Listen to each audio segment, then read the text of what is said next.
श्री राधे।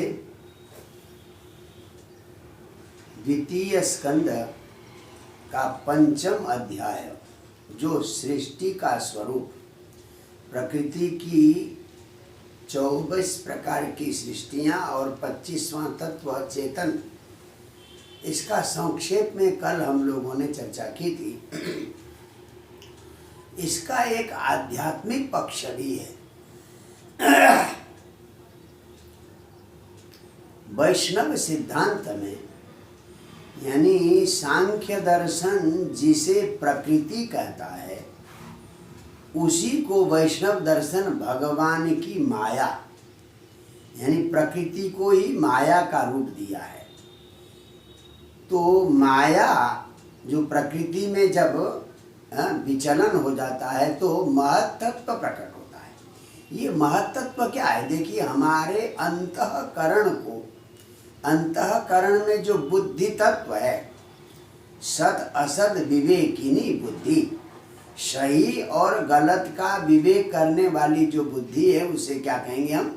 महत्त्व कहेंगे। तो प्रकृति से, यानी माया से सदसद विवेकिनी बुद्धि, ये अंतःकरण है। और उस बुद्धि से अहंकार पैदा हो गया और अहंकार से मन पैदा हुआ। कल जो हमने चर्चा की है, सात्विक अहंकार से मन और देवता, क्या नाम, इंद्रियों के अधिष्ठात्री देवता पैदा हुए हैं। तो ये मन, बुद्धि और अहंकार, ये तीन हमारे अंतःकरण है। देखिए, बाह्यकरण तो पंच ज्ञानेन्द्रियां और पंच कर्मेंद्रियां, यानी कर्मेंद्रियां कर्म करती हैं, ज्ञानेन्द्रियां ज्ञान देती है। तो इसीलिए ये तो बाह्यकरण हो गए, करण माने इंद्रियां।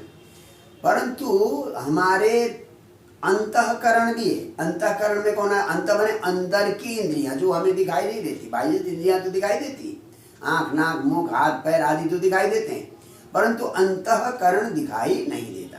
तो मन का लक्षण है संकल्प विकल्पात्मकम मन। कभी कुछ सोचना, कभी कुछ सोचना, कभी ये संकल्प करना, कभी ये विकल्प करना, ये मन है। और निर्णय देने वाली सद असद विवेकिनी बुद्धि, ये बुद्धि है।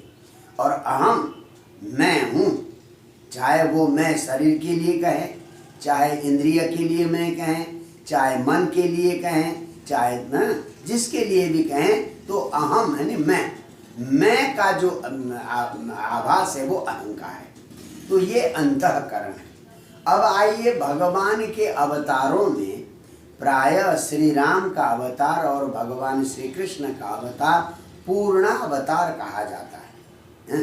अन्य कुछ कलावतार हैं और कुछ अंशावतार हैं।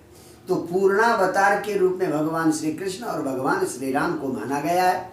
तो इनमें भी ये तीनों करण विद्यमान है। जैसे आपने बाद में आएगी बात कि भगवान श्री कृष्ण और बलराम, प्रद्युम्न और अनिरुद्ध, ये 4 व्यूह है।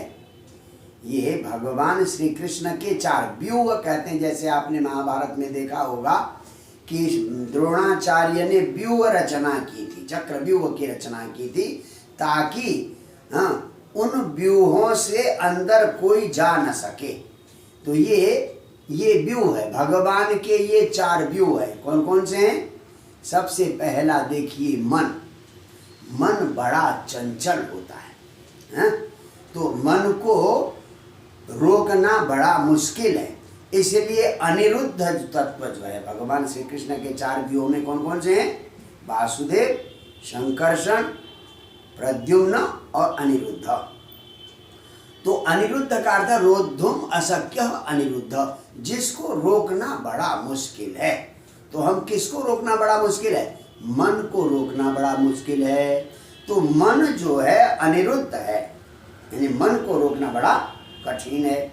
अब उसके बाद आइए संकर्षण।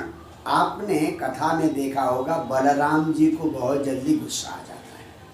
उसी प्रकार से राम के अवतार में लक्ष्मण को भी बहुत जल्दी गुस्सा आ जाता है। वो तो अपने पिता पर ही आक्रमण करने की सलाह देते हैं भगवान श्री राम को।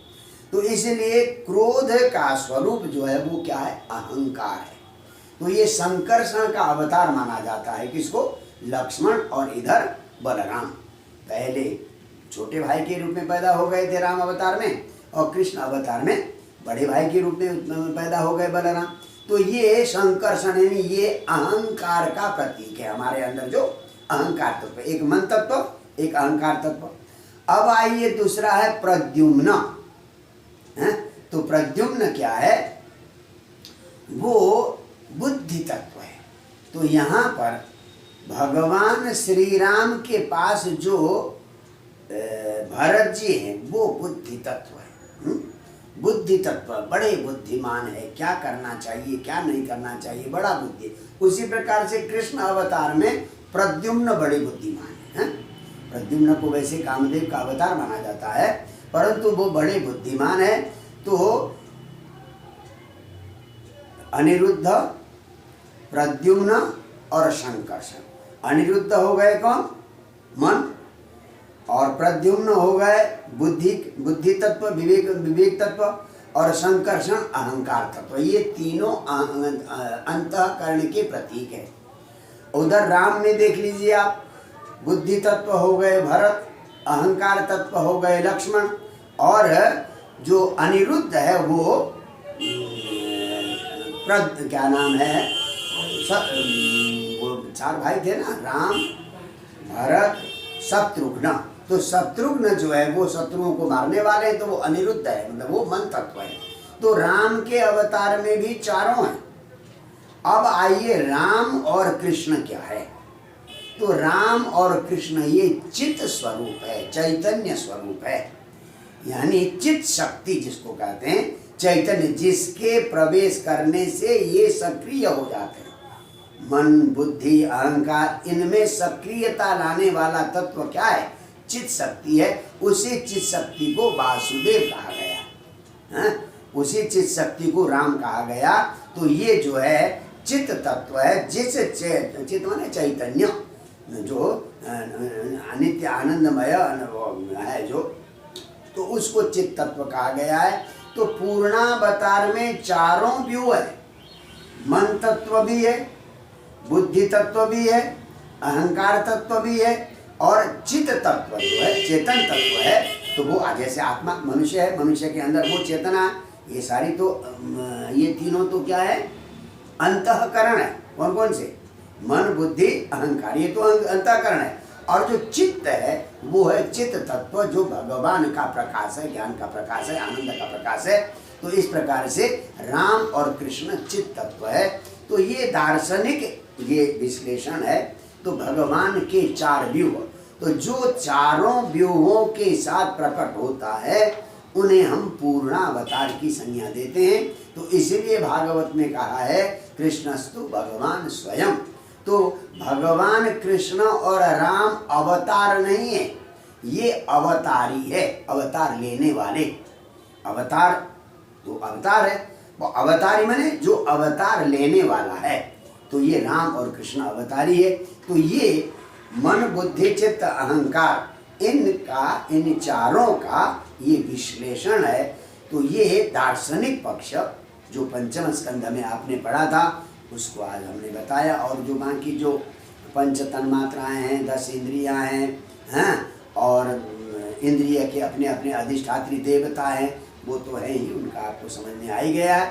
पर जो अंतःकरण का विश्लेषण है वो बड़ा दार्शनिक पक्ष है। तो इस पर भी हमें ध्यान रखना चाहिए।